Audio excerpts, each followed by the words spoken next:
Beyond presents Fragments, Astorildo and Carrabunculo by the Unknown. Good title. Astorildo and Carrabunculo isn't necessarily the title of this play, but it can be inferred that they are the primary protagonists. It's not a long fragment. In fact, the cast list has more words in it than the surviving dialogue. Here's the cast as read by Liza Graham. Astorildo, Emperor of Cilicia, Cordelia, his wife, Livia, her daughter, Cleobulo and Drubal, his sons, Jack Pretty, Cleobulo's man, Tucket, Drubal's man, Carrabunculo Rex Fletruria, the king of Fletruria. He has a wife named Merinda, a fair daughter named Dionysia, a bastard son named Brufard, and Brufard has a friend named Catropus, who I really hope is a cat. Is this a cat? Lord Pridamore and Lord Parasy. We've got a hostler named Phlox and Nibs the coachman, and we have 3 people named Corus, Racrox, and Rabix, and some attendants, Christabel, Una, Plebia, Curia. So, there are a lot of people, kings and lords and servants and bastards. Then we have a stage direction. Enter at one door Corus and Racrox at the other.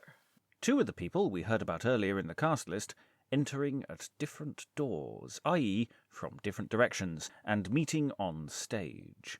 Is Corus, C-O-R-U-S, a given name, or is it a chorus, C-H-O-R-U-S? It looks like they are named Chorus, but who can tell? Anyway, Racrox speaks first to Chorus. Well met, friend. What news? If thou wilt go to the Rose, we will a cup of merry-go-down. I pray keep off. You are a great disturber of the common. And that's it. That's all we get. This fragment is written in a journal of Benjamin Green, probably in late 1612 or early 1613. Benjamin Green was chief factor on the Darling, a ship of the East India Company, so this play might have been noted down for performance by the crew. Where the text originated from, we don't know, but it is reasonable to suppose that it came down from a published playhouse text. It is not unique in this regard. Anyway, have another listen. This time with Liza Graham as Chorus and myself as Racrox. Well met, friend, what news? If thou wilt go to the Rose, we will a cup of merry-go-down. I pray keep off. You are a great disturber of the common. Well met, friend, what news? If thou wilt go to the Rose, we will a cup of merry-go-down. I pray keep off. Thou art a great disturber of the commons. And now, to close the episode, I'll leave you with our original read-through of this text for the episode, with Liza Graham and myself, Robert Crighton, reading this for the very first time. So we have a little fragments session that we're looking at here. This is a fragment of a play which was found in the journal of someone called Benjamin Green. I know nothing about Benjamin Green. No more do I. No more do I. So what we have here is we have a list of parts available, and then an extensive amount of dialogue. I mean, it's a massive amount of dialogue here. That's 2 lines. There are 2 lines. There are a whole 1, 2, 3, 4, 5, 6, 7, 8, 9, 10, 11, 12, 13, 14, 15, 16, 17, 18, 19, 20, 21, 22, 23, 24, 25, 26, 27, 28, 29, 31 words. Whole 31 words we'll be looking at here. And in fact, we'll probably record each line. We'll play around. I don't know if in the final recording which one I'm going to go for. Would you read some of the parts? Who's in this play that we don't have any more of?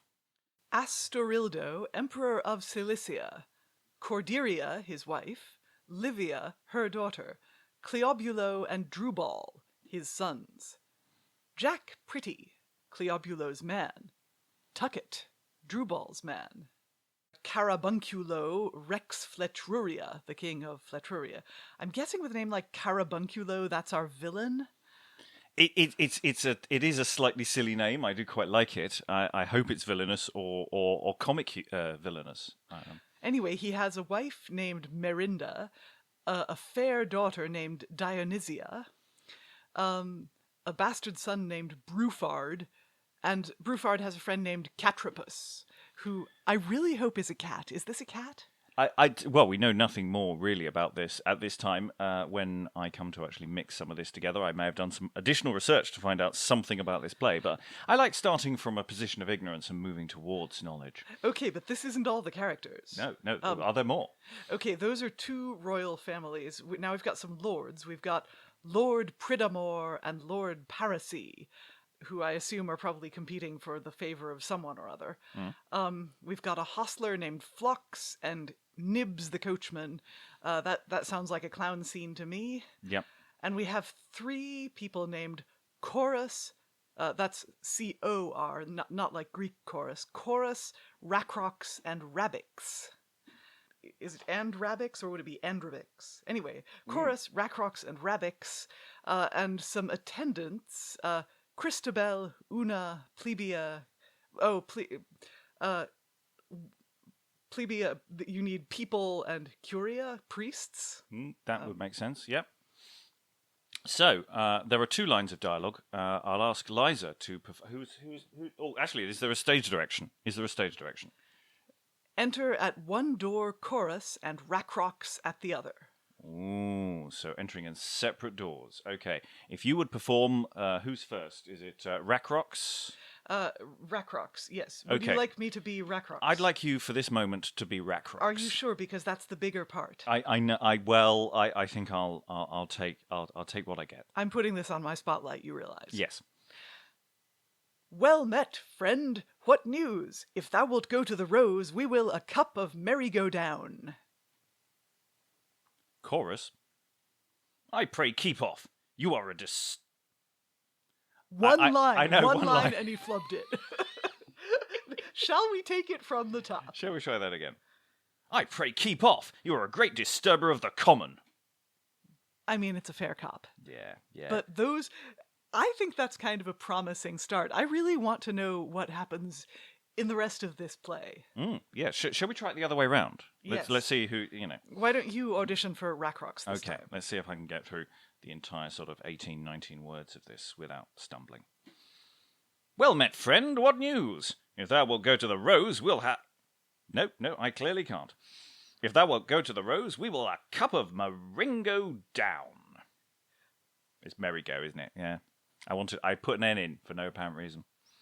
If thou wilt go to the Rose, we will a cup of merry-go. I want to go meringo. I don't know why I want to go meringo. Is meringo a thing? Am I making that up? It sounds like it ought to be a thing, but apart from like the place where Napoleon fought a battle, I really don't. That's probably what I'm doing. Or there are eringos. That's like a disease, I think.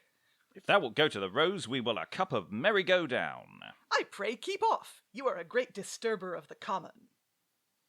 I don't think... I was sort of going for a sort of... I think the voice wasn't right for me. I think I need to be a bit... He's more of a commoner sort of voice, isn't he? Well, I think class is going to be less important than attitude. You know, you see someone you know, you believe him to be a friend, right? You say, well met, friend, and you invite him for a drink. There are not that many people in the world who you would invite for a drink on site. Like, that's a handful of people, even among people you know. And Chorus just shoots him down brutally. So even in these first two lines, we've got a conflict set up that, it makes me ask questions as to what will happen in the entire rest of this play. Well met, friend, what news? If thou wilt go to the Rose, we will a cup of merry-go-down. I pray keep off. Thou art a great disturber of the commons. Not commons. Yeah. Common. You added a thou as well. You Right. thou'd me. I made it more intimate than, or perhaps more contemptuous than it is. I pray keep off. I pray keep off. You are a great disturber of the common. Let's try it the other way round again.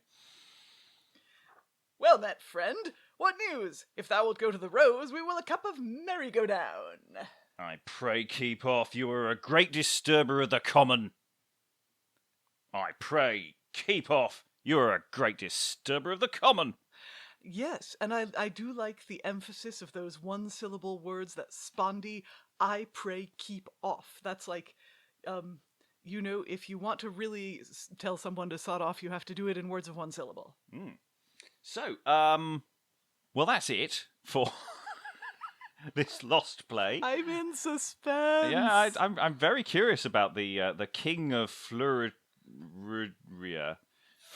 Fletruria. Fletruria. Have you never been to Fletruria? I've never been to Fletruria. Well, no. Fletruria is very pleasant this holiday season. You should go to Fletruria. Whereas Emperor of Cilicia is slightly more straightforward. Yes, we know where Cilicia is. Is it somewhere in Turkey? Whereas, now that might not be Brufard, of course. It could be Broussard. I wonder if that's an F or an S. Oh, Broussard. Broussard is slightly less comic than Brufard. Yeah. But he is a bastard son, so I do like Catropus as well. Catropus needs to be an adventurous animation series for Catropus. He really. I can't wait for this to be a real thing. So yeah, we have class. We've got emperors. We've got their wives and daughters. We've got serving people. Jack, Pretty, and Tucket. I quite like that. They're followers of the two sons of that. We've got bastard children. We've got lords. We've got we have got the full gamut, really, don't we? We really do. I hope they discover the rest of this play somewhere. So I don't know how much of this we're going to actually use in the final podcast, but that was quite jolly. Thank you, Liza. Thank you, Robert.